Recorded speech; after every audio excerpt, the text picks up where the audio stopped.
Good evening, everyone, or morning, or wherever you were at. Welcome. Tonight, we decided to do something a little different.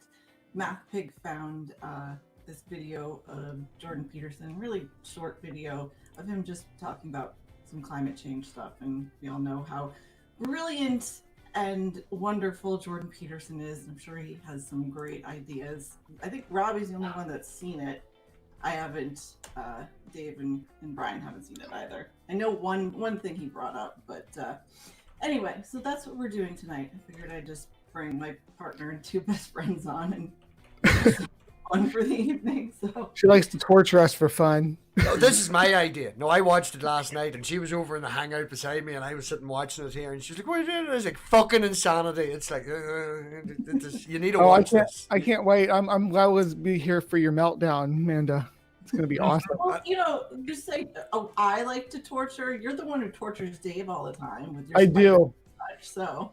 Yeah. No, Did you see that I brought the spider on his show yesterday morning?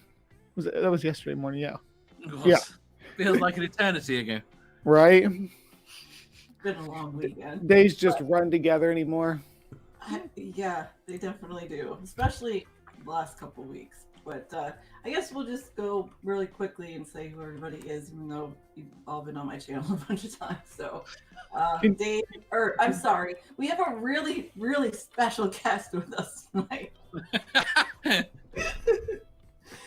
Movie star. Yes, big time movie star from the sequel to Ghostbusters. It is the evil Vigo. Vigo, how you doing?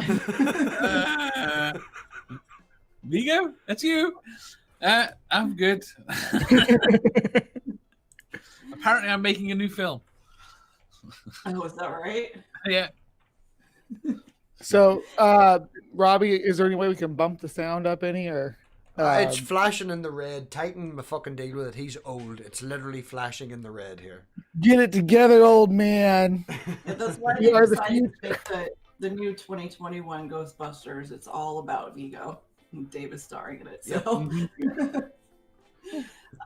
Brian, what's up? How you doing? I'm just gonna see if Dave was gonna rehearse those lines that he was talking about going over earlier. I couldn't remember them. I couldn't remember them. You're screwed. Yeah, you expect Dave to remember something. You do it, Brian. I'll just open and close my mouth. Yeah, like you're a ventriloquist.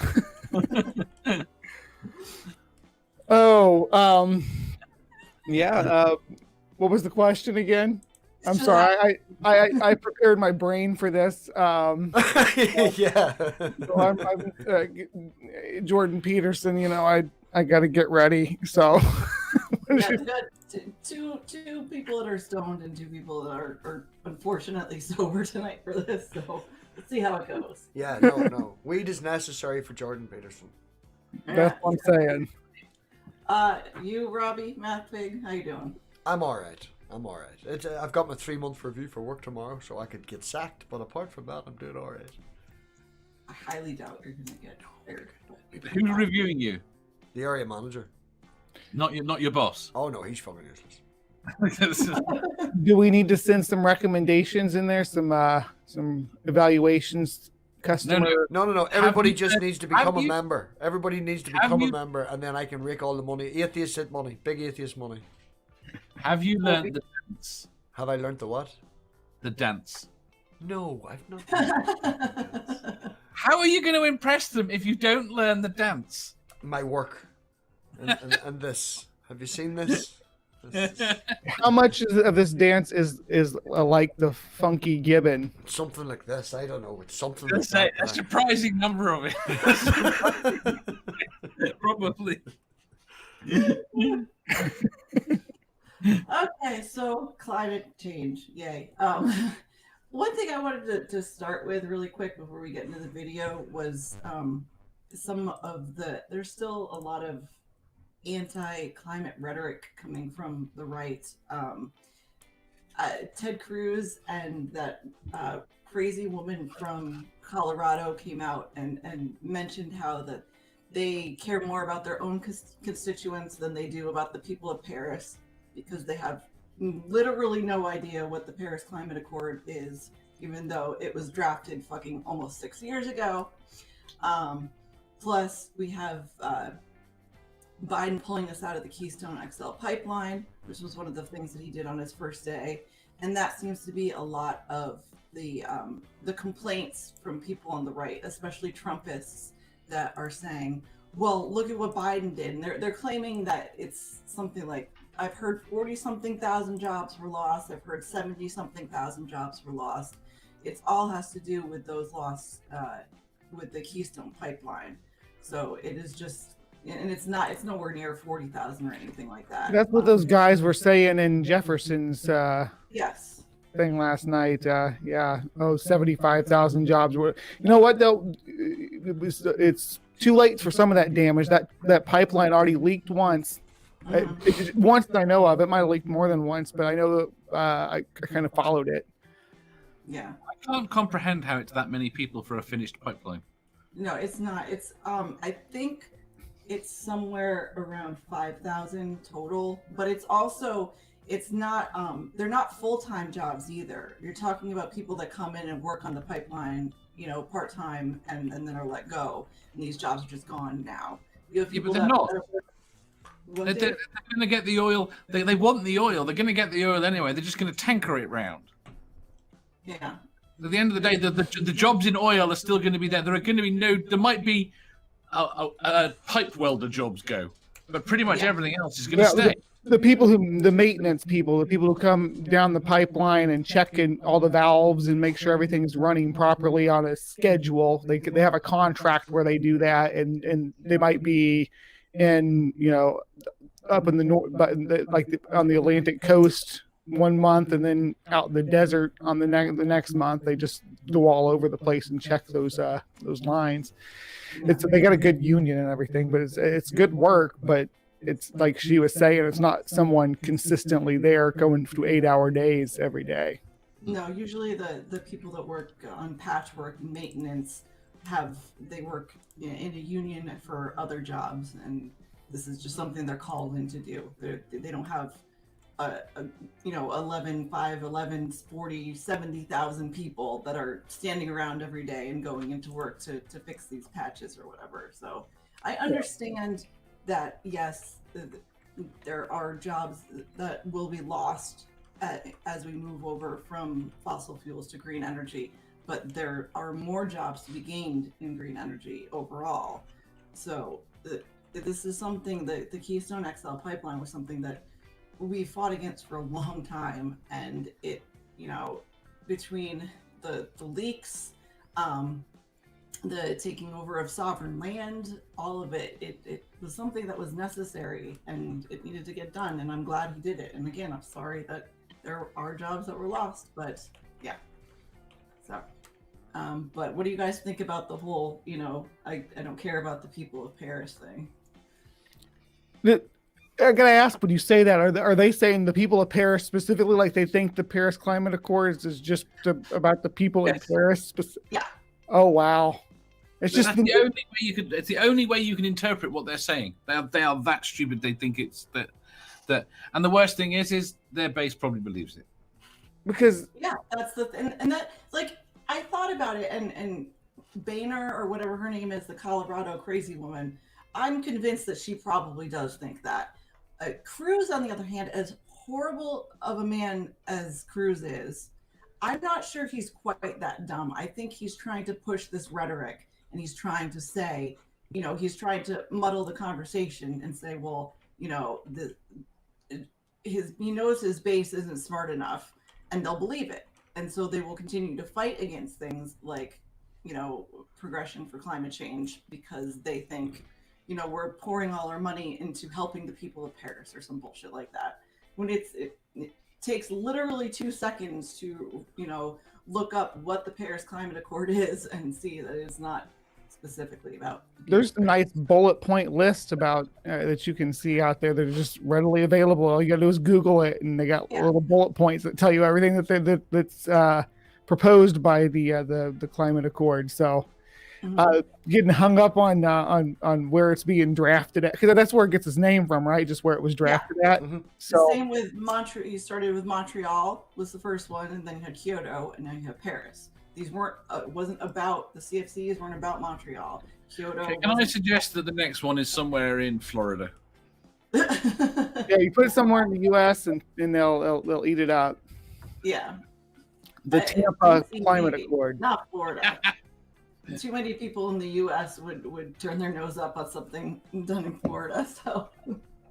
Well, Florida's gonna disappear if we don't deal with climate change. Yeah, pretty quickly too. So, anything to add, Robbie, or are you just producing? I'm producing. Sorry, this and this. Yeah, should have told me Paris Court. I had read them bullet points before, so I had them memorized. But thanks for the warning. Appreciate it. How many times have I talked about the Paris Climate Accord? I don't know. I go out with a climate scientist. After about 6 months, I switched off. Just burn trees bad. Eat meat bad. Save world, yes. We had questions about dating, and everyone wants to go to Paris, and MathPig starts shaking when Paris gets mentioned. Fine, I get it. I talk about it a lot, but it's important, and I'm glad that Biden put us back in. It was necessary, even though, I know if you've watched my channel before, you know that I have issues with the Paris Accord, but it's a step, and plus us the U.S. pulling out of Paris fucked over the entire planet. So, I'm glad we're back. Anyway. Even if doing something isn't perfect, it's better than doing nothing. So, yeah. It's a step, because we need it. What's most important is that we need to be able to work globally. We need to have countries that don't normally talk. We need to implement that world government. You have to get that. What?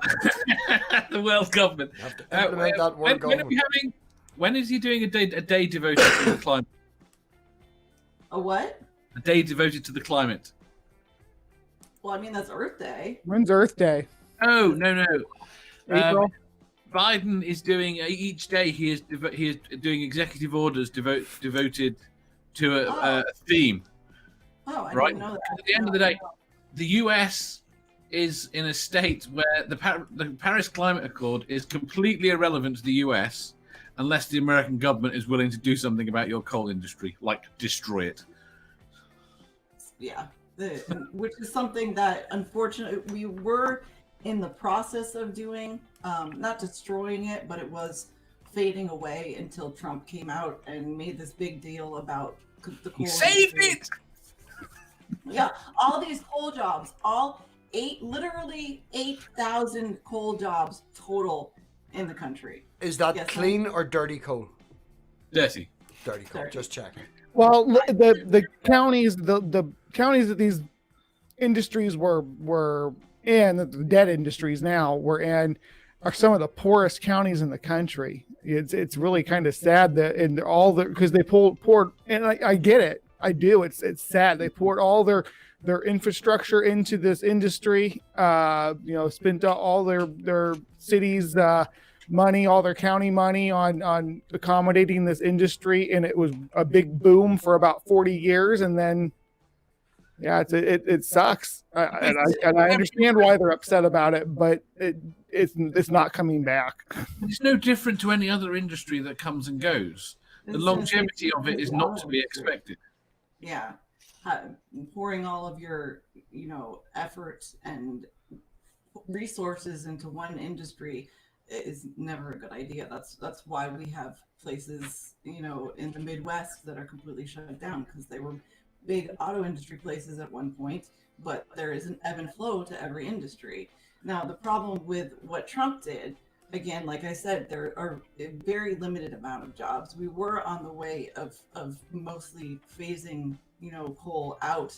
We have plenty of other much cleaner energy resources to choose from, but it didn't make sense. But because he pushed it so hard, because it was, could be considered an American industry, because we could get the coal from here, that and he knew that was also part of his base, having what Brian said, the poor counties that really depended on this. Instead of saying, hey, look, coal is over, let's move forward and revitalize these areas into some kind of green energy industry. He said, no, let's pull this back. So we brought back a few thousand jobs, and that aren't going to stick around because they're going to be phased out again, and we're just not using coal like we used to. So he essentially fucked them over for a second time. But coal bad. There's really no, and Robbie, clean coal, dirty coal. There's no such act. Coal is bad, but I tell you that it was nice in my fire last night. It was. Fuck off. It was. Fucking piece of coal was the size of my head. It was fucking massive. Yeah. Why he felt this? I'll show you the big coal I'm using. I'll show you the wood I'm burning. Do you know who you're dating? That fire was at least 20 foot tall, 30 foot tall. I was proud of that fire. It was totally out of control and set fire to the hedge and everything.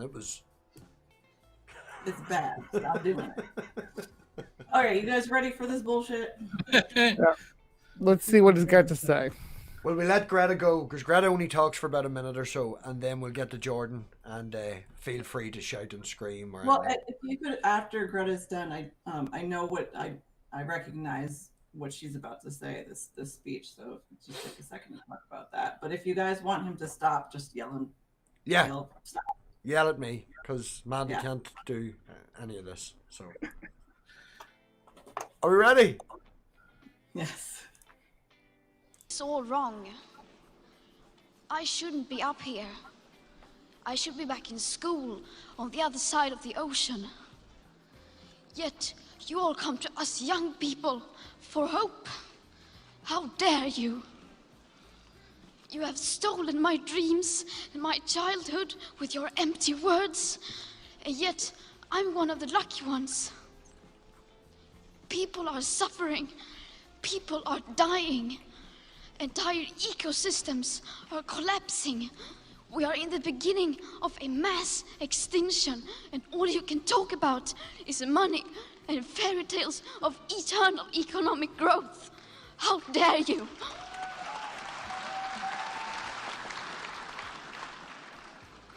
So,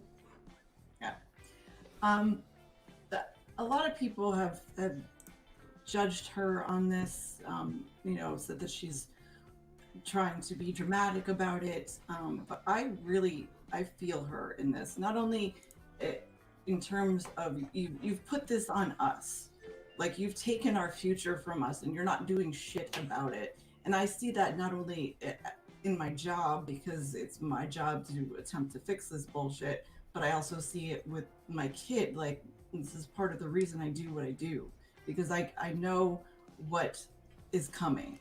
I know how bad things are going to get. And we have known for a long time, 30, 40 years, we've been aware of how the climate has been changing.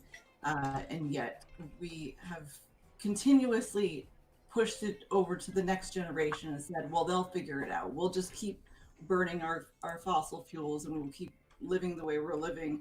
And, it's for a future generation's problem. And I completely feel her in this. And I admit the first time I cried watching this, because it hurts. It sucks that we've taken their future away. We've taken the planet's future away, and we've put it on them. And it's easy for people to come in and criticize when they're not dealing day after day with this generation, because they're aware. I mean, Amanda, like she said, she has a child that's, that's a couple of years younger than Greta here. I got a kid the same age and younger kids, and they are aware and concerned about basically what's being left on the plate for them to deal with. When they move up, we're moving that direction. We're moving to a greener direction, and that's unavoidable. And all this kicking and screaming is not going to change a thing. The next generation wants a cleaner world for them and their children. Yeah. The technology is out there. It's just misused. It doesn't make enough money hand over fist. Me and Crafty, it's in the chat, were talking about this the other day. Like, it physically just doesn't make enough money, so there's no drive to it. Like, I've told Amanda the child's uncle's making a battery for the house. He's got a solar panel to charge the car that he got given free from the government because he got an electric vehicle. So he has a solar panel now that charges the car, but when he's at work, it's not doing anything. So he's building a battery for the house. So it will charge the house then to be used at night. You know, the technology is there. It's just very expensive and doesn't make enough money. That's the thing, though. It does. There is a ton of money to be made in green energy once we get over the hurdle of building. Once you get over the hurdle. Yeah. The hurdle is the fossil fuel industry lobby. That's the hurdle. It's not just that. I mean, that is a massive problem, and the subsidies currently going to the fossil fuel industries are a huge problem. I mean, there's a recent mini documentary I was watching about liquid metal batteries. No one will manufacture because it's too different to everything that's out there. Yeah. So the people that have made it, which are basically university professors, are having to start up companies. They have got no clue about manufacturing. No. And putting these things in. And the problem is, this is what we need at the moment. Lithium batteries are terrible for grid level storage. Yeah. They are unbelievably expensive. The only reason that lithium is any good as a battery is it's light, which is the one thing you don't need for grid storage. What's the efficiency on a lithium battery, like on a standard lithium battery? Isn't it like 48% or something like that? Yeah, it's not fantastic. I watched a video the other day from Clive.com, and there's wee chargers you can get. A one set charger that you would buy in your version of Walmart, like Tesco or whatever. And it's mass produced with a lithium battery that can be recharged, and it's mass produced with the chip on it is just missing 2 components to charge. But you're to use it once and throw it in the bin. Yeah. But the actual everything that you need, bar one wee resistor and a fucking LED light, is missing off this damn thing.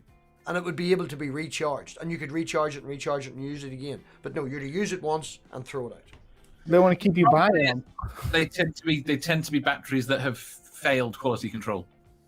There's also the issue with the amount of carbon that is produced in making the batteries, plus even in the getting rid of the batteries as well. But there are other ways to store energy outside of batteries right now that lead and lithium ion are the 2 main ones that we're using to store energy that we use, we're building a solar farm, the energy that we store at night in order to produce that energy. Those are the 2 main ones, but we are moving forward and finding better solutions. It's just a matter of being able to put money into the industry, put money into the research, and figure it out.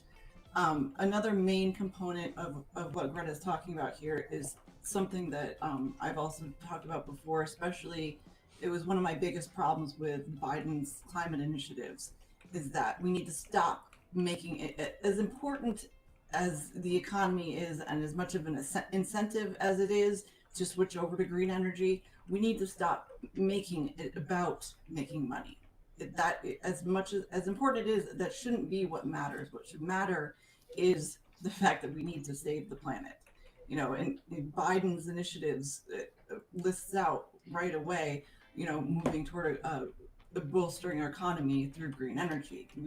As it happens, it's going to happen. There are, I think, there's something like $3 trillion to be made overall within the first couple of years in green energy solutions put into the Paris Climate Accord.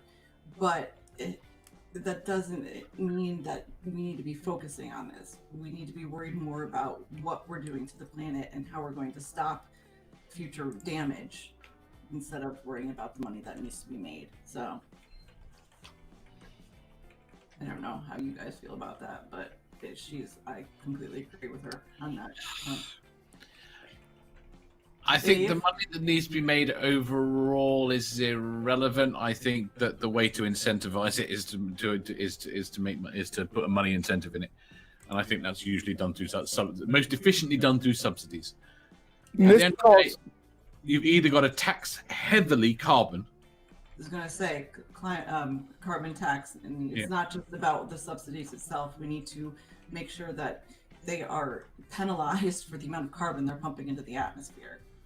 This it calls back to your when you sat down with actual Jake and you all were talking about this, and he's like, the only way we're going to sell this to to the conservative base in the U.S. is to make it a profitable, to make it capitalist gain off of it. I think that's there. I think that we're just having a bad time selling it. That's my only criticism of Greta's approach, is it doesn't appeal to that base at all. And I know that's not who she wants to appeal to. She's out there wanting to empower her generation, the people that are going to be inheriting this. But we need a voice out there selling this to that conservative base as a money making machine. That's what we problem need. is, I don't see how you can subsidize it or tax it until you get rid of the fossil fuel subsidies. Well, yeah, and that's That lobby, it just seems too powerful in the States anyway. as much money as the fossil fuel industry, as big oil keeps pumping into the right, they're never going to turn around and turn their back on the people that are making the most money. Fossil fuel lobbyists are the biggest. It's the biggest lobby in DC. They're the ones that push the hardest. They're the ones that pump the most money into it because they make the most money. The energy industry is the most profitable industry on the planet, and most of that comes from fossil fuel.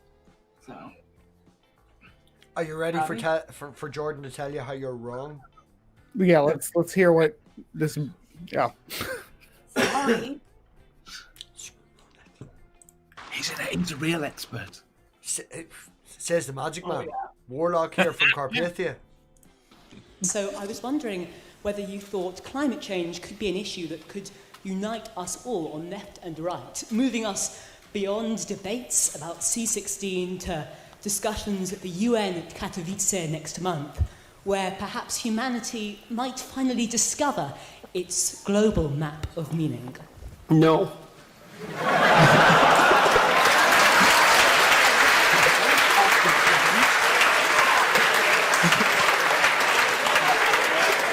See, in fact, I'm going to pause because I'm in charge now. Look at the audience. I always find it funny to look at the audience and see who's in the audience. You know, what's the main demographic of the audience? I mean, there's a couple of reasons. I mean, the first reason is that I spent a lot of time reading. I worked for a UN committee for 2 years on sustainable economic and ecological development, and read a very large amount during. You raised your hand. Yeah, so he, worked on the financial side of it. I don't even know how much of that is true. Whoever knows if Jordan Peterson is telling the truth or not. But he's starting off. First of all, I don't like how flippant he was in answering that question. Just no, there's no way to unite the two sides. I don't know if that's really something that we need to focus on. It's important. We need to get the right over to understand, but I don't like the flippancy of his answer. But also they were united. Again, this was you only got to watch Potholer to see that in the 80s, the left and the right were united on this. What split them? The fossil fuel industry. Exactly. So you're talking like that Damn when we were lobbyists. fixing the hole in the ozone layer and all that. There was everybody. Yeah, it's healed. With no Entire more climate change, the entire climate change movement was led by Margaret Thatcher in the UK. She was a chemist. She knew what it meant. She knew where it was going. The Conservatives in the UK led it, and the Conservatives in America followed it. Well, and that would make sense as to why Montreal, of the three protocols, Montreal was the one that worked the best. That was the first one in the 80s, and you had, it was also much more specific because it was about getting rid of aerosols and chlorofluorocarbon, PCFCs. Go, Robin. Is it better? But it makes sense that at that time they were it was able to work better if the sides were working more. I think at some point the fossil fuel industry said, okay, well, if we're going to where we need to go, I'm going to fix that. Go ahead, Robbie. Robbie, the person who's texting in the chat. Oh, you want me to play? Okay. Yes. No, am I cutting out because Yes. Out of your 6 networks, pick another one. during that period of time. I'll wait. Will we wait? Can you? No, we'll wait till the main host comes back. Yeah. So, Dave, what have you got coming up? What have I got coming up? I've no idea. Do you not do a daily quiz? No, you're taking your break, weren't you? You were taking your break. I've got three. I'll do 4 days this week, and then Caroline goes into hospital. So I don't know what happens after that. Celebratory party because everything goes okay. Yeah, that sounds good. Brilliant. Right, the main host is back and we lost Brian. I'm here. Okay, Brian's medicating. We ready? I was just trying to say that, you know, it's very possible that Montreal worked better because the sides were working more together at that time. Go ahead. And learned a lot. Science denial kick in. Yeah, I don't know. I think, I mean, there. How much can we blame it on the History Channel? Yeah, someone said to me that, did you watch that documentary on the History Channel the other day? What one? What about Ancient Aliens? Because it's not a fucking History Channel anymore. Yeah, well, before, like, in the late 90s and up to about the 2000s, they had a lot of conspiracy theory shows on that really just push the notion that it's okay to believe crazy shit, and people just kind of run with it. It's entertaining to watch crazy shit, but that's the difference. People watch it and find it entertaining and are drawn in by it because they don't have the critical thinking skills to see the difference. Like, I watched this the other night, as I say, and had a giggle, and now we're doing a stream about it where someone could watch this or be at this interview and be swayed by it. Well, you know, a friend of yours.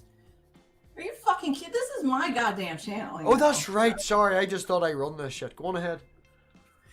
Story Wars. We could switch to an Ancient Aliens document. Oh, look, Dave's internet colored. No, a friend of yours posted a video or promoted a video on her channel the other day that was anti-vax, and I'm just saying I was upset because I feel that's dangerous. Oh yeah. No. Yeah. No, you're right. Moving on. Off-stream talk. Go on ahead. Go ahead. During that period of time and learned a lot, much of which made me much more optimistic than I had been before I read the relevant literature, which was a real shock to me. But the climate change issue is an absolutely catastrophic, nightmarish mess. And reading everything that you read, man, to working in the job, does it make you feel optimistic? No. I'm having a hard time taking Amanda seriously that she knows what she's talking about because she's not sitting in a leather armchair on a stage. But he doesn't have leather arm patches. I noticed this the other day too. I think this must be something that he insists upon in an interview. Have you ever seen him in an interview, like on a stage? Isn't it a little pretentious? In a big giant fuck off chair. No, It comes across as pretentious to me, but that's... I think that's... No, but I think it's a thing that he must have. He's like, look, if you want me to get interview here, you must pay me money, and I need a big chair to sit in. So I think think it's kind of a vibe. Like he should have the fire and the almost dead dog next to him as he talks. No, that's PragerU. That's PragerU. Where is it? No, I think he's off of PragerU vibe. Where is this? Has he been on PragerU? Yes. Where is this? I have no idea. My point is, I've seen lots of universities that just put on these seats. That when they've got people up, they have the Cambridge the Union. There's there. Cambridge. I would, maybe that might be a standard for speaking at Cambridge too. I mean, it's fun to tear down. But I've seen him at a lot. He does like his big chairs. Yeah. Right, are we ready? Yep. the idea that that will unite us is that's not going to unite us. I mean, first of all, it's very difficult to separate the science from the politics. And second, even if the claims, the more radical claims are true, we have no idea what to do about it. And so... Wait. My dog's going buck mad. Yes, you talk, I short the dog.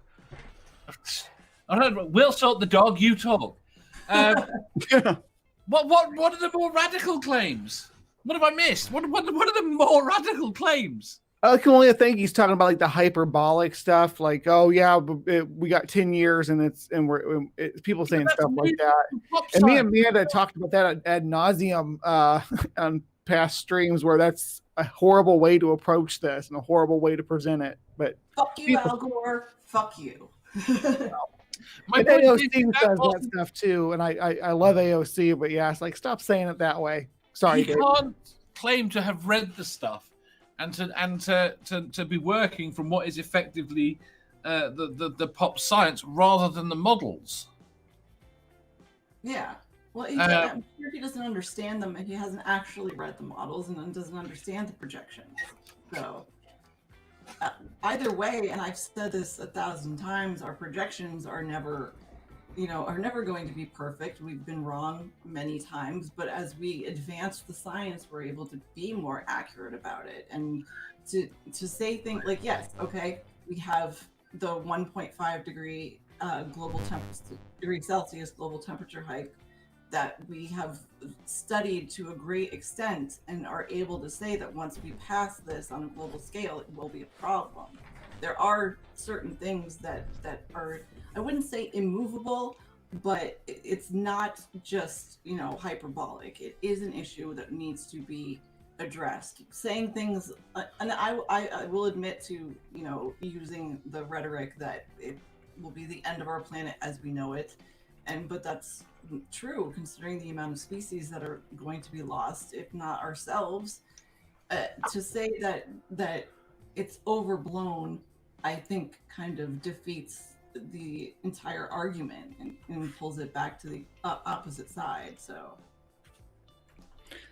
yeah, I mean, it comes along. You say save the earth, and people are like, "Oh, the earth will be just fine." Yeah, what you mean by save the earth is save the earth that in the state it's in right now, that humans can live on it. Yeah. Is a different approach. The planet will still stand. There will still be life in some form or another. It just won't be what we have now. So yeah, what I miss.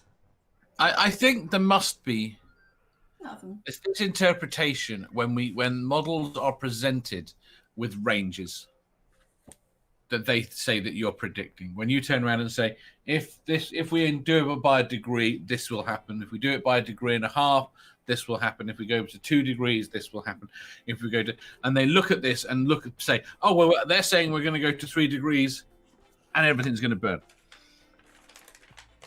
When you run into that, in any science, though, it's because science doesn't make say this. It gives you a range on anything. Looking at the results of any scientific experiment, you're going to look at a range of results. You're not. That's why you get such a big sample size when you're doing that. That's why when we're doing studies on climate, that they're taking ice cores from all over the globe to see how things have been changing. That's how we build these models. Mm-hmm.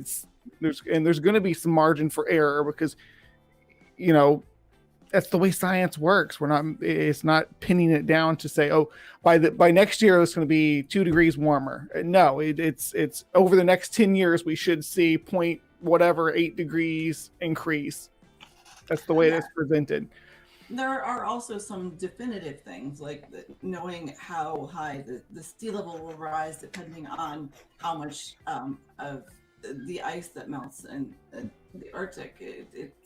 We have been able to study and tell not only by what we've seen, but also just by simple math. So it's not all just conjecture. There are things that we know pretty. But you see, the problem is, right? Is you come out and you say we have 12 years left, right?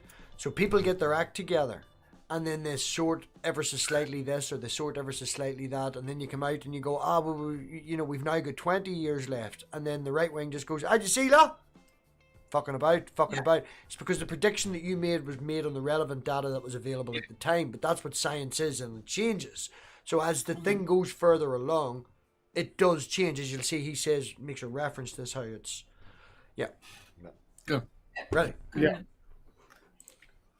No, and besides, it's even worse than that. Here's one of the worst things about the whole mess is, so as you project outwards with regards to your climate change projections, which are quite unreliable to begin with, and the unreliability of the measurement magnifies as you move forward in time, obviously, because No, because we change our predictions in terms of what the new science that we learn and the new data that we have. We're not still, saying what Al Gore or whatever the predictions were back in 2000. We're not still relying upon those and continuing to go that far off base. That's fucking idiotic. That's not how anything works. It's fascinating to see where the models he worked to and what was missing from them, and he incorporated data to compensate for those things.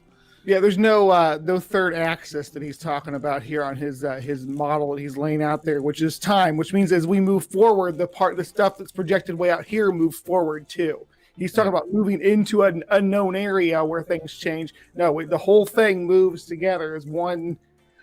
Yeah, so the stuff that's, anyway. It changes over time. Like, if Amanda keeps telling me to stop slagging her, she's going to slap me. Predictions say I'm going to get a lot of slaps, where if I stop slagging her, you get less slaps. The future predictions change as time goes along.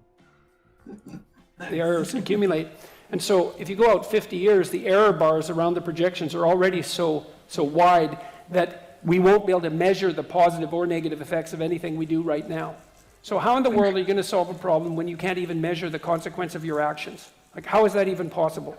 And besides that, well, what's the solution? What are we going to do? Switch to wind and solar? Well, good luck with that. Just try it. See. Sorry, Dave? It's very disingenuous. Yeah. I mean, we know how we measure it right now, and we know what the results are on temperature. Plus, the thing is too that there's never going to be any type of prediction that is completely accurate. There are so many variables involved in how things change, especially in climate change. We're talking about change on a global scale in every single ecosystem. So it's not just one a change in variable X equals Y. You have a million different things that are causing a million different possibilities here and there. So there's no reason that he should expect us to know exactly, sorry that we're not perfect in our predictions, but there's literally no science out there that's going to say, this is exactly how it's going to be and be 100% right on it all the time. Well, it's not going to be right because we are actually changing things. It's not like we've not managed to reduce anything in terms of to the scales that we needed to predict, but we have reduced it a bit, and so we're predicting things based upon us not changing things. You think I know things are going to go right back to how they were after the vaccines all out and people start getting back out into the world. Do you think that the data that we're going to be able to collect from this dip here during COVID, where people weren't traveling and weren't moving around, where we see the carbon drop and then go back up, They've already seen that in light pollutions in the cities and things like that. There is already small scale, something that people can see with the naked eye as they go outside. There is changes that have already been made because of that. Problem is, it's very easy to slip back. I think. Yeah, our global carbon emissions have decreased throughout the last year. The thing is that it hasn't, especially in America, it still wasn't enough for where we need to be. I think it's good that we have this model to be able to say, look, this is the less amount of energy that we use. We have X amount of cleaner air. Less carbon emissions, and I think it's a good thing that we're able to point to this and say it is possible. Look, we survived this year, and we can still move forward. But I don't. Technology really looking back. We really pushed our technology forward this last year to accommodate that stuff too. With Look at how everybody communicates now. Everybody works. How everybody goes to school now. We really made they're already trying to. That will go back. I think you will find that will have a virtually negligible effect. You think I was asked quite a few times when this first started, what kind of effect will this have? Will it help? My issue is that yes, it's helped in the short term, But once this is all over, there's going to be a huge ramping up in order to make up for production losses and energy losses, that it'll be more so than we had going before the pandemic. So, fortunately, in terms of the working from home, though, it's the pizza principle. It's petty managers that don't think you're working if they can't see you, and the UK has repeatedly tried to force people to go back to work to go back to a physical office. I gotta say here, where and maybe it's the difference between how much control corporations have, but they like that they figured out that we can work from home because they don't have to rent office space for all these people now. They're saving all that money. We're working at home. We're running our own electricity. We're all the only thing they're supplying to us is a computer to hook up, and then we just work from home. They're saving money doing that. I really do think that should be something that can be moving forward, because it's not going to happen for me because we have grandparents and stuff like that, and we are lucky, and Dave's kids are all grown up. But if you look at the cost of childcare over here at the minute, the cost of childcare is maybe 40 quid less than what you'll make in a low income job. You're literally going to work to pay for the childcare. It's unfucking believable. And being able to work from home, if you've got kids, to have the kids at home, it would make such a difference to people's lives. What? You're not allowed to have the kids at home during normal working at home. What? During the pandemic, it's been allowed. You're not normal working from home rules. You're not allowed to have kids around. I mean, that's if you're found to be taking care of kids, you are assumed to be not working. Well, hopefully something that can be proven through the pandemic that has been changed and can be changed moving forward. And you're an asshole, and I will kick you. Back to Jordan. I've just seen it happen over and over again with people trying to get people to work from home. Bosses are not good. No, they're not. It's an experience for the kids. Do what I do. Get fucking Elena a boiler chute and drag her underneath the car with you. There you go. Hand me spanners. Be legal slavery. This is what you're here for. You're legal slavery. I want to see you work from home. Me? Yeah. I'll work from other people's home. Buy me a Sprinter. Right, moving on. See what happens. We can't store the power. Germany tried it. They produced more carbon dioxide than they did when they started because they had to... I'll go back to give context. Try it and see what happens. We can't store the power. Germany tried it. They produced more carbon dioxide than they did when they started because they had to turn on their coal-fired plants again. That wasn't a very good plan. What the hell is he talking about there, Amanda? Right. They got loads of windmills. The wind dropped. They ended up having to run coal plants more, and they increased. But I think I paused it just before he makes a statement, because I paused this at the time when I watched it last night and burst into stitches laughing. Amanda was like, "What the fuck are you laughing at?" I think he makes something very close to the statement. They had to switch the coal plants on at night because the sun goes down. They didn't think of that. Of course they didn't. No, the point is that you don't. The grids are not yet fully geared up to take variable sources of power, right? Well, that's what we are improving. That is the technology we need. Yeah. The fact that Germany ended up in a position where they had a period of really good nuclear and wind that kind of then dropped off meant that they had to ramp stuff up really quickly that was very unclean. I mean, in the United States alone, we have something like 25 gigawatts of stored power available to us, and having the stored power readily available, most of what we have stored comes from hydroelectric pumps that were built during the 60s and 70s. Although that's changing as we continue to build more wind and solar farms.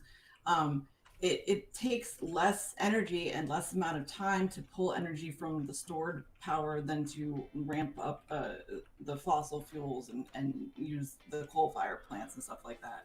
No. Why are you shaking your head? Yes, it does. Gas ramps faster than anything else.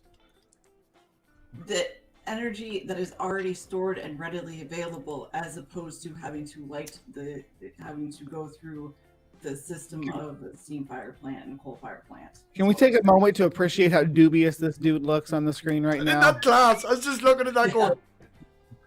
I really hate that these are essentially kids that he's Yeah. spouting this bullshit. He's not buying it though. Look at that. There's no His way. kids are- Yeah. Good for him. Good for him. Oh, he's got that fucking, culty look Like, about him with that yeah. shirt on. Go ahead. Let him say that. Yeah. Oh. We'll go back to the culty. Okay, what happens at night? The sun goes down. Well, isn't that something we should have taken into account? We got to flip on the coal-fired plants. Well, so it was a complete catastrophe, and all that happened was the price of electricity shot up. There's like zero utility. That's not a solution. Stop. First of all, in terms of, like I said, we have the stored energy. You can store the energy. Like I talked about earlier, we use mostly lead and lithium ion batteries in order to store energy from solar and wind farms. Although there are other ways. One of them, in terms of solar energy, there's this thing called molten salt.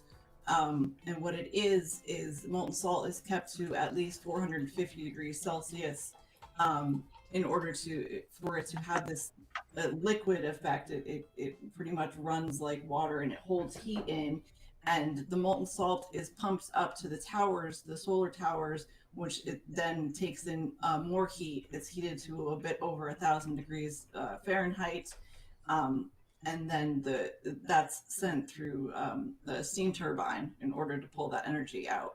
So instead of using a battery, you can use. There are different technologies that are being processed in order to store. But the whole idea, like, this is Trump rhetoric. It's the same thing. Like, he said, "Well, what happens when it's not a windy day?" Well, that's not how it works. I think what he's thinking is like, it's individual place. Like if you have one single solar panel on your house, you can only store a certain amount. But if you're talking about solar and wind farms, you're talking about, being able to store a great deal of energy. So this is just complete and utter horseshit. Yeah, this is what I was thinking. Trump is the first thing that came to my head when I heard him say that too, about the sun goes down and we didn't think of that. It's like, what? At the end of the day, the problem that they encountered, these are the problems that were talking points 20 years ago. These are the problems when we didn't have grids that we'd started to build this energy into. And we're not there, and other technologies are needed. But if we didn't start building the windmills, if we didn't start building the solar farms, we wouldn't get anywhere. We are going to, it's not going to be a perfect rollout of everything we need. But you got to balance that out with the amount of windmill cancer that we struggle with every year too. You got to kind of so many. Robbie didn't believe it. Like I didn't hear it. I'd never heard that because no, it's the noise. The fact that he even said it's the noise that causes the cancer. Yeah, the noise. For wind energy as well, one of the technologies they're working on is something called flywheels, where they ramp up during the day or during the time when the wind is going stronger. They ramp up the rotational speed of the turbines, and then as the energy is needed to pull out of it, they slow it down and use the rotational energy in order to trap that kind of. It's hard to explain. I don't know how to explain it. That would be interesting. Because that would solve the other problem of the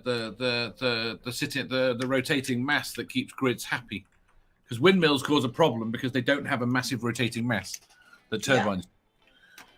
Yeah. They use in order to ramp up the rotational speed of the turbines, they use the energy that they had stored before. So it's a kind of a rotating system that once they pull the energy back or pull the rotational speed back, they're able to take that extra power and store it. So anyway, there are. Have you ever driven?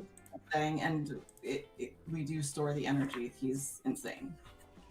Have you ever driven across West Texas, Amanda? Yes. Yeah, so many windmills. It's kind of a sight to behold. Turbine. Make grain and stuff like that. Turbines create energy. Just use the proper terminology. They're still windmills. Anyway, go ahead, play it. So what are we going to do about it?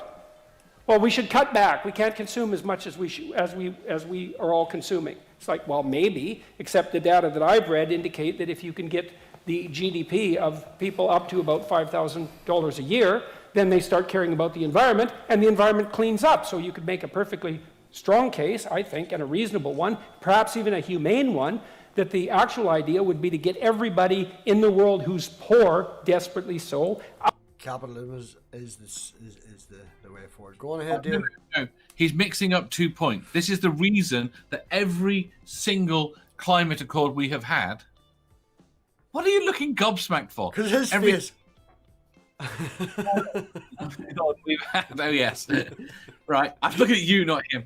Every single climate accord we've had allows developing nations to cut a lot slower because ramping them up increases. That's what makes them so mad. Right. That's why they benefit the net reduction. This is the point. Overall, you let them ramp it up now in the same way that China, again, China's the perfect example. We let them develop coal stations as they did, and they ramped them up, and they ramped them up at the same time. They developed their nuclear, and they ramped that up, and their solar panels, and all of that stuff they are ramping up now. And China are poised to get rid of fossil fuels. You know, yeah. They've been really solar farms. It's one of the reasons Trump fought against the Paris Climate Accord, because third world countries were given more time, and also were also given subsidies in order to catch up to the rest of the world. And he's talking about poverty, but the problem is that climate change, especially in third world countries, especially those in the southern hemisphere, are greatly affected by climate change. We have climate, refugees, because they're not only poor, they can't make money off of their land anymore. They can't even grow food anymore. They're starving because of what's happening. So we sort of need to help fix what's going on in order to keep them from starving and going into an economic depression. I think ways. Doc Savage was on our Arn this morning, this afternoon, and he summed it up very well as to how America, or how Trump has dealt with the pandemic, and about the fact that it's because it pretty much is only a problem for the poor. It's the poor that are dying the most because of the way your healthcare system is structured. And the problem is that's exactly how the right in America sees the climate change problem. It's not going to affect them. It's not going to affect the majority of America, apart from the poor. But so many Americans most Americans live within 40 miles of the coast. So yeah, eventually climate change is gonna affect them, but not in a way that the government that they need to worry that it's not going to affect them is the issue. Rich enough to sell your house and starve. And like Shapiro said, if your house is going underwater, just fucking sell it and buy a new one. Yeah. That's it. That's the logic. Yeah. The islanders in the Pacific now that can't grow food because the salt water has got too high in the water table, they're poor. You just fuck. Vago has spoken. I'll cut that. Who gives a fuck?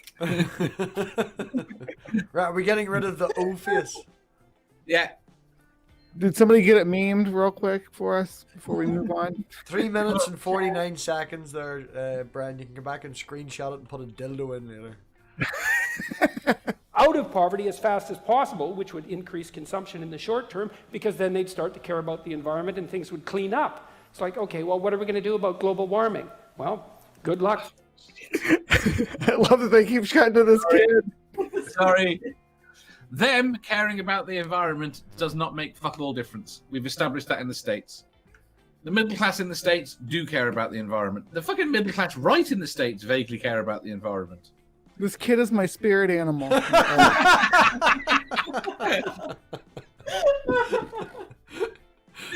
You could look them up, man. I guarantee you, because we've got the university. You could probably go to the students, yearbook or Is whatever. your neck that big? Is your neck that big? Pardon? It's got a very long neck. He's sus. He's pure. He's like, this boy Jordan's sus. What do we call him? Flannel shirt boy? Yeah. Figuring that out, I don't see a solution Pardon? I said I stand flannel shirt boy. on the horizon. I look at Bjorn Lomborg's work. I really like Bjorn Lomborg. Good luck figuring that out. I don't see a solution on the horizon. I look at Bjorn Lomborg's work. I really like Bjorn Lomborg. I think he's a real genius. You can look him up if you want. He took the UN millennial goals. There's 200 of them. That's way too many goals if you're serious about goals, by the way, because 200 goals isn't a plan. It's a wish list. You have to prioritize. I'm serious. Why does he talk like this? And then I'm fucking serious. The guy you just mentioned there, Amanda, do you know who that is? Bjorn? No, I haven't heard of him. Yeah. If he's the person that did the wish list, I vaguely think I know who it is. He mentions the name of the book that he wrote.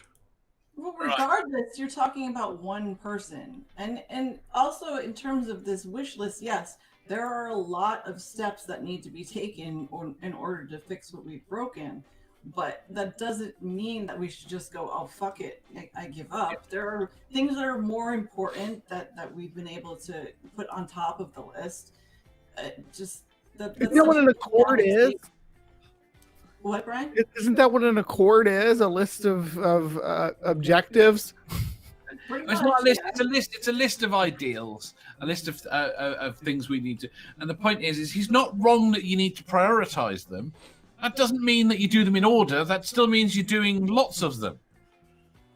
Yeah, it still doesn't mean. It's like, you have a house to clean and you have a shit ton to clean. You don't just go, oh, there's too much, I'm just not going to do it. You sure? There's sometimes be furries that come in and you like, there's the bacon furry, there's the washing furry. You're a cleaning fairy too.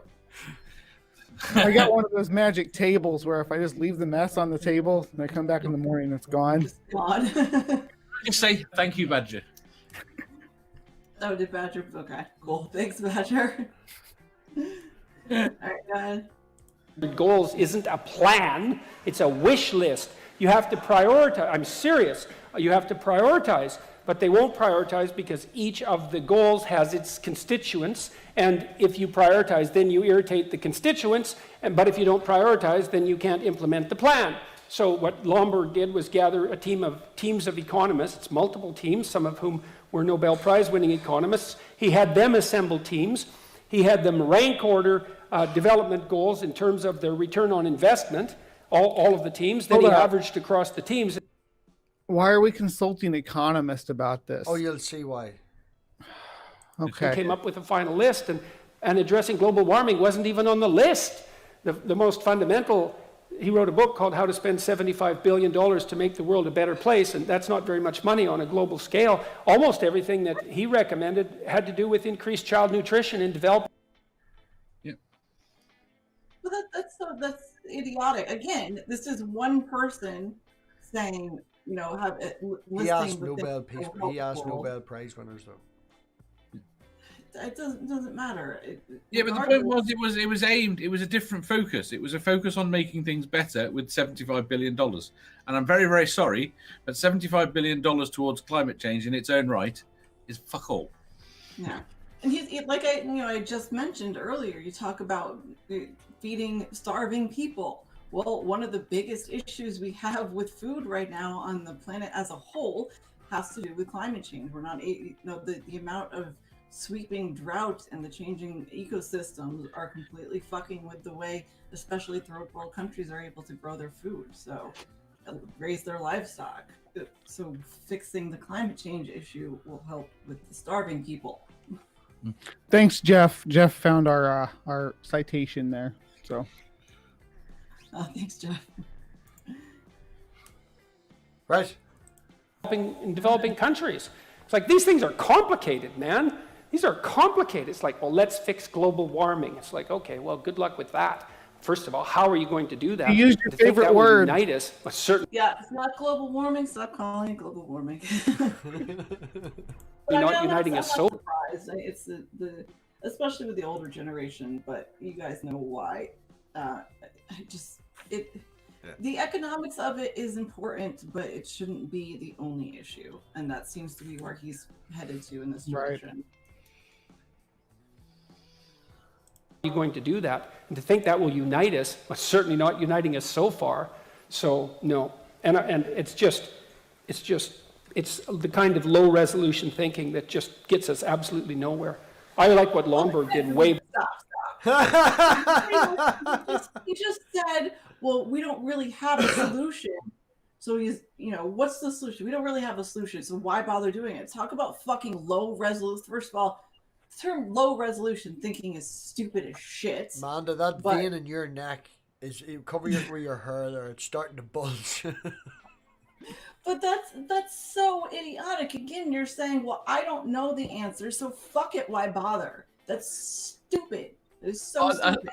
Unseemingly Tangent says the bottom line is poor people deserve to die. Yeah, that's kind of, the way that they think. They clearly don't get. I don't know why people like him bring this up, because honestly, I don't think Jordan Peterson gives a fuck about poor people in third world countries that can't eat. But he's using this to kind of bolster his rhetoric to say that it's bullshit when it's not. Fuck him. Whew, I'm okay. When he says come together, do you think he's just talking about left and right, or do you think he's talking about other countries? I think he's because the original question was left and right. I think that's where he's focusing on. Smoke some for me, Brian. I'm on it. Where I like what Lomborg did way better. I think it's way more intelligent. So maybe if you increase child nutrition enough and you produce another, I don't know, 10 million geniuses as a consequence of that, and maybe one of them will figure out what to do about global warming. Well, I'm serious about that, It's not a bad thing to increase the total sum of human brain power, And so we treat these things so lightly. Well, let's fix the planet. Well, we're going to concentrate on global warming. Well, why global Get it again. warming? Well, because everyone thinks that's the biggest catastrophe. Well, maybe it is, but if you don't have a solution, well, and then what about all those other problems? What are you going to do about them? We do have a solution. Okay? If he actually wants a solution, we can give him a solution tomorrow. Stop using fossil fuels. Right, that is a solution. We can do that. We can literally insist that happens tomorrow. I thought that was Kaz laughing in the background. It's just the fact that you went to stop fossil fuels, but it's the dog. Yes. That's my dog. Sure, dog. Oddly enough, Noxum says solutions to climate change should absolutely not be left to experts in profiteering from services. Only strong national policies can control what businesses do. Yes. Brilliant. Point is that we can offer solutions. The problem is that economically they don't want them. Right? It's why Greta is pissed off and why she talks the way she talks. She knows what the solutions are. They're already invested, though. They're already invested. They've already got their money put into these systems that are already in place. They don't want to roll that over into something new and take that risk of not coming out on top. When the previous industry collapses and this new one is up in the air, we don't know who's gonna, which companies are gonna succeed in the green energy fields. Oddly enough, they're cowards. It's at no point in history when you look back. I go with the last 300 years of capitalism. Yeah, there's always been people that would take those risks. Innovate, yeah. Why all of a sudden is progress moving forward in our technology and industry something that this demographic shirks from? They've always throughout history, they've been the ones to kind of take this by the horns. The U.S. died in the 70s. It's because the people with the most money and the most power are blocking that, because the fact that it is big oil that runs so much of this, that controls so much power in the world, because they contribute to people like Trump and Putin and all of that, they're able to say, I don't want green energy to move forward because we make our most of our money out of fossil fuels. There are a lot of big oil companies that are starting to invest in green energy, but I worry that it's more about them taking control of it and keeping a cap on how big it gets, and to be able to continue to make the easy money of the fossil fuels. I think they want to be ready. Is what I would say. Yeah. I think they want to exploit exactly what they can exploit for as long as they can get away with. But I think they want to be in a position, and I don't think until governments force them to use that position, I don't think they will. No, and that's why we need to implement things like very strong carbon taxes and stop giving them subsidies. And we have to, unfortunately, as much as we want to lean on more of the science sector than politics, we have to bring politics into it because they have to control what's happening with the money. So you mentioned Russia or Putin, and here's the problem: there are two countries that are going to benefit from climate change in a big way, and that is Canada and Russia. And I vaguely trust Canada. Russia, right? You mean because they're I love the way they're gonna Amanda smiled when you said that. It's like, I vaguely trust Canada. I don't know, I'm sussing them too. My point is not in comparison to Russia and their long-term goals as a country. I think millions more acres of viable farmland. How long do you think it's going to take for that those environments to stabilize? Though I don't know if they're stable enough now. No, but we've only gone up by a small amount now. Considering the fact that for I think the third year, recently within the past month or so, places in Siberia have hit the highest temperature they've ever hit during winter time. It's true that they are starting to gain more land, which could equal more farming, more power. I never honestly thought of that. Lay down now. I don't think that in terms of the way that Canada has conducted themselves, I don't think that they would. No, I don't. Advantage of that. I think that they could also really make a lot of money in terms of alternative energies on the opposite side of that anyway. But Russia does not give a fuck about what happens to the rest of the world. Russia doesn't give a fuck what happens to their own people. So of course they're going to take advantage of that. So mostly like cereal production is what we're going to be looking at in Canada, right? I mean that. No, Canada. Chad says, "Fuck no, climate change will wipe the fucking continent with ecology instability. Trust me, you can't farm a thawed Canada." Yeah, well, I wouldn't know. I haven't looked into Canada. Russia, I've looked into.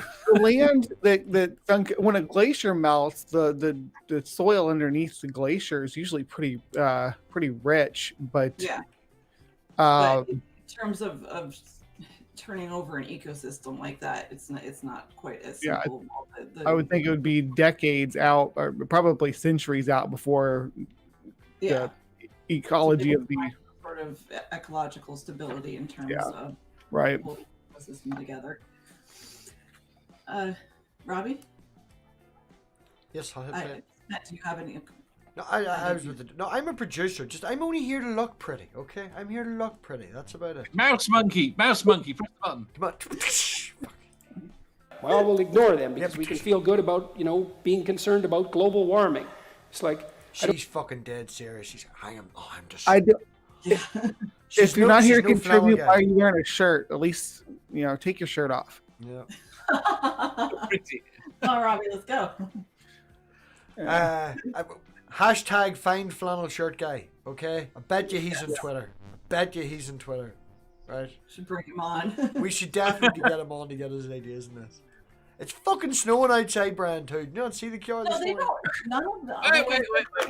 They're also young, but not many of them look like they're buying what he's selling. So. Yeah. There you go. We'll support Skylar. This is one of the reasons. There you go. Skylar fiction. There you go. You evolved for your sins. I made that. That's my I thought that up. That's why I'm MathPig. So this T-shirt sort of means something. Apparently, we're calling him Flannel Dan. No, we're not calling him Flannel Dan. Chad just wants to call him Flannel Dan. No, I like that better than Flannel Boy. I like Flannel Dan. Yeah, I like Flannel Dan. I have been. That's all right. I'm putting my fucking shirt back on then. That's fine. Right. Are we ready? Yeah. Go ahead. I don't. You know, one of the reasons there's more trees in the northern hemisphere than there were 100 years ago. No one. Is that true? I doubt it. Yes, actually, it Northern is. But Hemisphere? yes. Yeah, I can 100 years ago, I can imagine. No, hold on, because this is the one part that one of the two parts that I remember Robbie telling me about last night. So continue playing it because there's more to it. Go ahead. Knows that, but it's true and by a substantial margin. You know why? In part because people burned coal instead of wood. It's like everyone says, well, we shouldn't burn coal. It's like this is patently false. Yeah. Yes, there are more trees in the northern hemisphere than there were 100 years ago, but it does not have to do with the amount of coal versus the amount of wood that we burned. It has to do with conservation that we've done, the trees that we planted in the past 100 years, because even though I said that it's been about 40 or so years that we've been realizing what climate change has done to our environment. Since the beginning of the Industrial Revolution, they have been able to see the changes that have been happening to our planet, and one of them being the amount of trees that we lop down, especially more in the northern hemisphere, just because we're able to control more. But it has nothing to do with the amount of coal versus the amount of wood that we burned. When I was at school, we were still chopped. Most of the paper we got was still coming down from old trees. It was not sustainable. Paper was produced in a non-sustainable way. It's why recycling paper was important. And I know that then over the next basically 10 years of my life, all paper was coming from sustainable. From it was planted. Everything that was dug up was done. So I think it was. I think it's that period of the 80s going into the 90s where everything got ramped back up. Plus, you look back to Teddy Roosevelt, who started the national monuments and national parks in our country. So again, around between 1900 and 1930 was when the conservation movement conservation versus preservation movement came into effect, where they started to at first want to conserve what we had, or first wanted to preserve what we had, and then on top of it, Teddy Roosevelt came out and said, well, we need to conserve what we already have as well. So add on to and conserve. And that was about 100 years ago. So it makes sense that not only did we take, especially in America, we took swaths of land to say that this is going to stay untouched, regardless of what Trump did to that. But we also continue to plant more trees and be aware that this was something that was necessary, need to be done. So it has, again, nothing to do with coal. Mouse monkey. okay, fair enough. What do you want We got 20 seconds before you made me put 20 seconds. to do? Burn trees instead? Because that's what poor people burn coal. It's like, okay, fair enough. What do you want to do? Burn trees instead? Because that's what poor people would have done. It's like coal isn't good. Well, it's better than burning wood. So these things are complicated. Is wood not considered renewable? To a point? No, it depends what you do with it. Dry wood needs to be to use wood as a fuel has got to be right. Stop being a panickety asshole. Right, wood is better than or coal is better than wood is the statement he's making, and I'm saying on a as a fuel, it's much better. First of all, there is no, for the most part, there is no dirtier form of energy production than coal. There is, Leia, stop. There is some debate between. You're not allowed to say it. There is some debate between,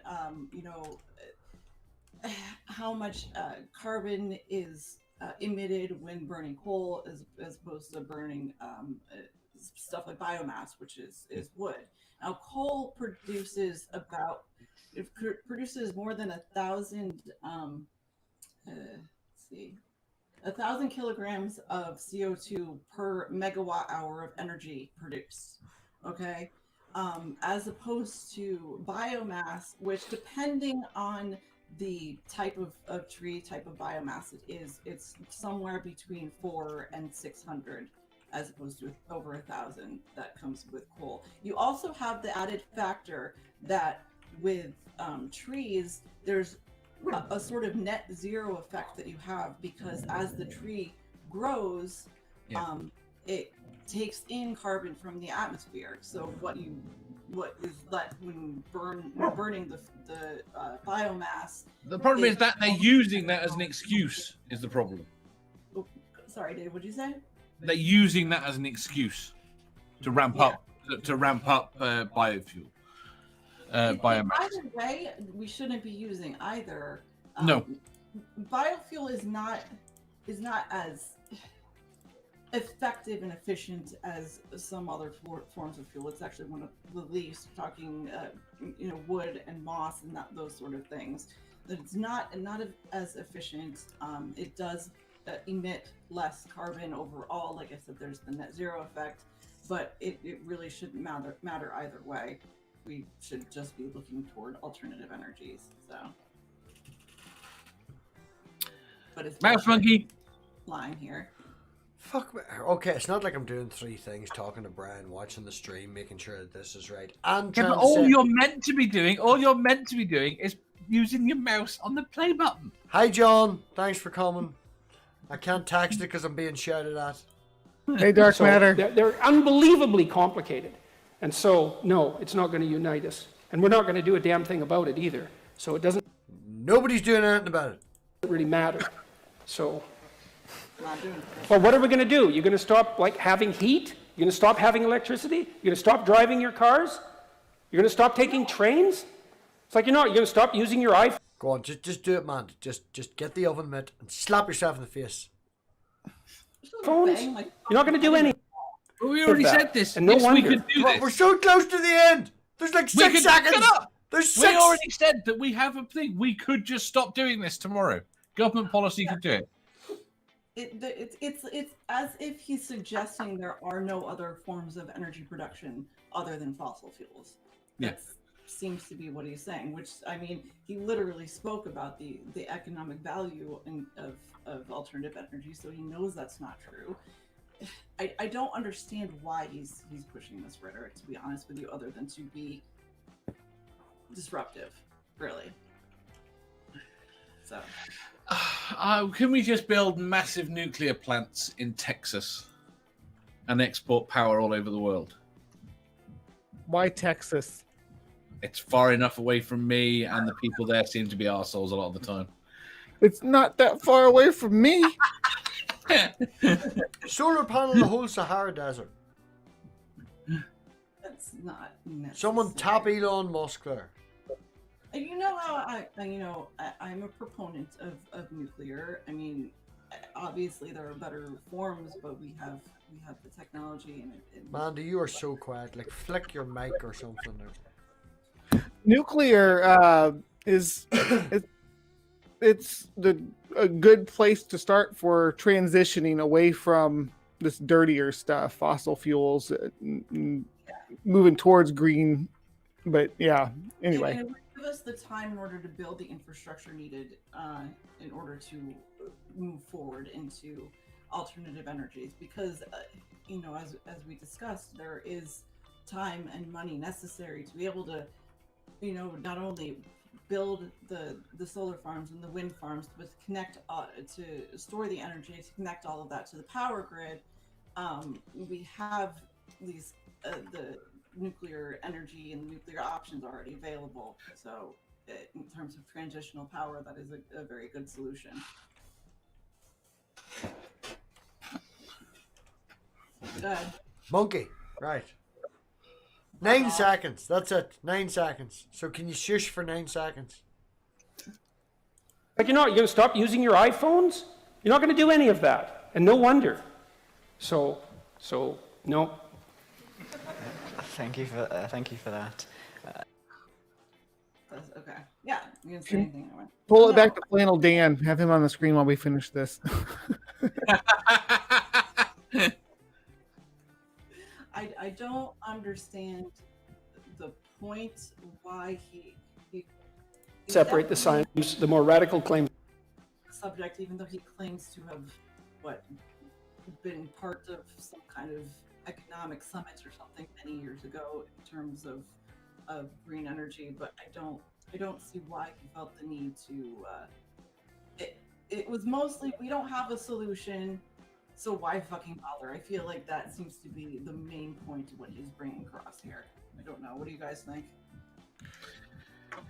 Yeah, that's his argument, is that, yeah, we don't have, not even that we don't have a solution, we don't have a perfect solution. And he takes the list of steps to take to reach a solution and just calls it a wish list, when it's an accord, and those are bullet points of what steps need to be taken. And he's twisting that around in a wish list. Yeah, fuck you, Jordan. It's too hard. Why should we bother? It's idiotic. Is the US building any nuclear plants at the moment? No, not really. The nuclear plants that we have, we are adding to in terms of updating the technology, but I can't think of any new ones that we're building right now. It's a matter of public perception. People are afraid of nuclear because of stuff that's happened in the past, but people have to know that that's not an issue. So, how bad will the US come out of a 2-degree rise? Out of what? Out of a 2-degree rise. Okay, none of us would be not as bad as the rest of the world. See, that's what worries me. As we've already, yeah, I know. Because the problem is, do you think? I don't think you're not geared up really that much immigration from the south. Europe will get flooded. Immigration will become the problem in Europe. We've seen some climate refugees already, but Europe is definitely more affected, especially because of where you're situated.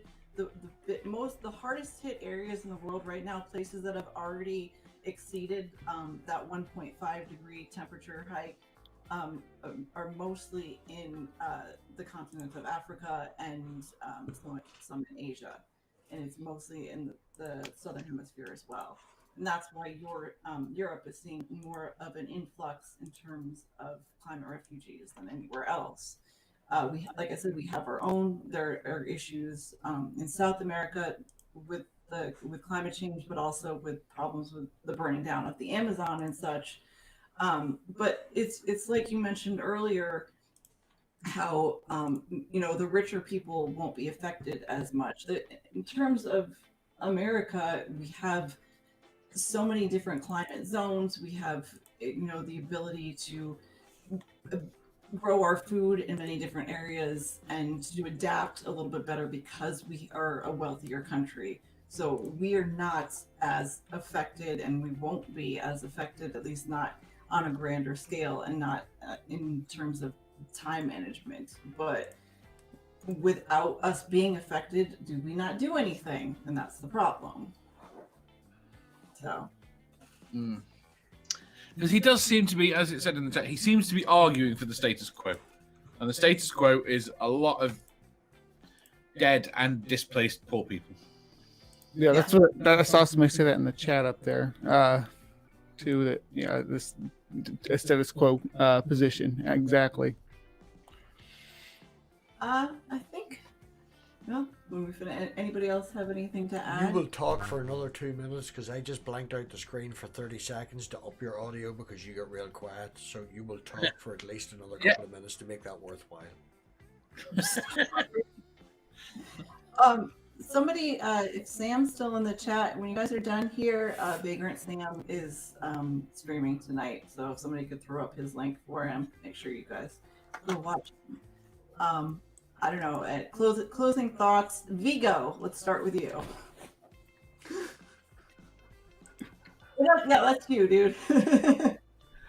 I think the guy is an idiot. I think it worries me the academic circles he is walking in, especially when he thinks that there are no solutions. Yeah. There are lots of solutions and there are lots of opportunities, and I think I disagree with you that we need to do it economically. I think I probably side with him slightly that way, but I think it needs to be strong, effective, and it needs to go up against directly up against the fossil fuel lobbies at the same time. There's no point incentivizing without. I'm not saying that the economics of it isn't important. I'm saying that shouldn't be the main focus and the main drive for us to change. No, fair enough. Yeah. Brian, go ahead. This whole thing was being peddled disingenuously. It was a lot of loaded language, but I really get the impression that the body of people here to see are not impressed with his argument that he's presenting. I mean, not just our hero here, Flannel Dan, but I mean, look at these faces. Do these look like they are buying this narrative? This generation. This is like the same thing we were talking about when we looked at Greta earlier. These kids are they actually do care. They do, yeah. They want and they can see through this story that's being spun to try to give you a pro fossil fuel narrative. It's some mental gymnastics, and Jordan's not doing a bad job at it. It's just a really shitty thing to try to sell. It's like the lobbyist selling. We remember that movie, Thank You for Not Smoking, where the guy's job was to go around and convince people that cigarettes were fine and to keep smoking. Or it was Thank You for Smoking, yeah. Anyway, that's basically what Jordan's doing here for the fossil fuel industry. It's kind of gross.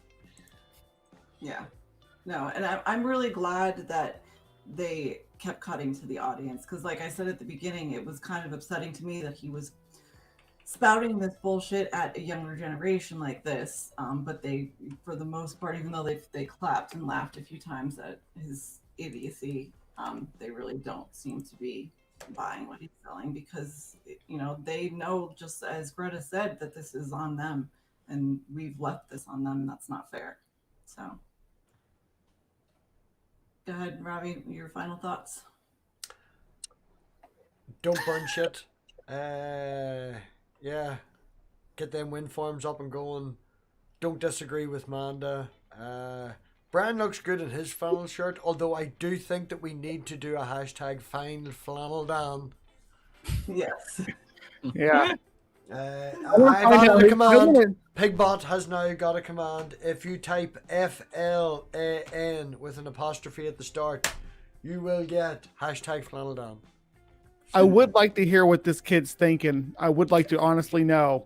Find flannel Dan. Now that sounds good. I'll give you that. Find flannel Dan. Yeah. I'm flannel Dan. Fair enough. Dave, you're missing an N. I'm not. I guess Do that. Don't burn shit in your backyard. Doorknob head, I'll send you the video. Them flames are 30, 40 foot high. Like they were. I'm fucking proud of that shit. You guys want to chill real quick? Vigo? Go ahead. I'm gonna call you from now on. Yeah. I'm never coming back with my hair not up. Headphones forever. Good. Subscribe to me for a random quiz and some other shit sometime. Maybe I argue with someone. Yeah, I'm gonna set you up against somebody. I just haven't decided who yet. Leo, they're gonna him and Leo, whatever they were trying to argue with on that one panel we had. Let's see the rest of that. It was Is it who gets to talk? Yeah, right. Oh, Leo's gonna be Leo is gonna be a conspiracy theorist. Oh, that's not good. He's not there yet. But That's we'll worse get than him anything I've ever said. Like, you see the insults he's throwing, Leo. Hey, Robbie, you told me when you saw my all my tabs open, you're like, yeah, that's why I used to judge how crazy flat earthers were by how many tabs they had open. Yeah. Well, check this shit out. Porn tabs open. There you go. There's all my tabs there. But in saying that, I have 4 screens and I'm producing, so.